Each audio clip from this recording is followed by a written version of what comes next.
Greetings to all of you in Port Allegheny.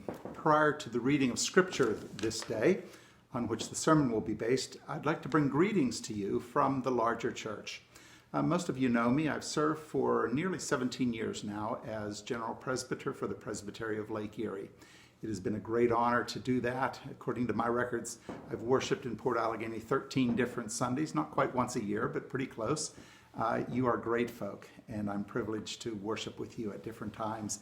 I regret that I cannot be there today. However, I am with you in spirit and through video. There's a lot of exciting things happening in the church. We might scratch our heads and ponder and be puzzled by our current circumstances, but you, along with 57 other churches in the Presbytery of Lake Erie, are worshiping this morning. You are sharing good news in your community. You are serving in food pantries. You are praying for your communities. You are touching people's lives in profound ways. I could tell you many stories today. Won't do that. I will offer just one church for your continuing prayer. All of our prayers are needed for all of our churches, but particularly for the Girard congregation. You might recall it is nearly 2 years ago now, July 22nd, 2018, when their church building burned to the ground. Since then, they have had 1,000 meetings and 10,000 prayers that have been offered. Actually, they're worshiping currently in a neighboring Presbyterian church in Lake City. They are in the process of rebuilding. If you happen to drive through Girard this summer in a socially distanced time, as you probably will not be doing, they have the framework up. Initially, they had hoped to be back in their building by Thanksgiving. That understandably has been delayed, but sometime in 2021 they will plan to worship there. So pray for the good folk of Girard, even as you pray for yourselves and others around you.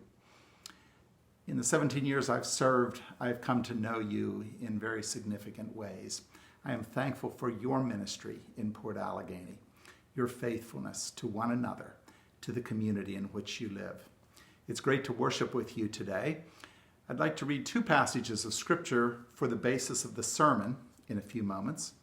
The first comes from Psalm 31, one of the lectionary readings for this day, where David writes to the ancient Israelites and to the 21st century Christians in Port Allegheny, Pennsylvania, these words: "In you, O Lord, I seek refuge. Do not let me ever be put to shame. In your righteousness, deliver me. Incline your ear to me. Rescue me speedily. Be a rock of refuge for me, a strong fortress to save me. You are indeed my rock and my fortress. For your name's sake, lead me and guide me. Take me out of the net that is hidden for me, for you are my refuge. Into your hand I commit my spirit. You have redeemed me, O Lord, faithful God." Continuing in verse 15, "My times are in your hand. Deliver me from the hand of my enemies and persecutors. Let your face shine upon your servant. Save me in your steadfast love. Do not let me be put to shame, O Lord, for I call on you. Let the wicked be put to shame.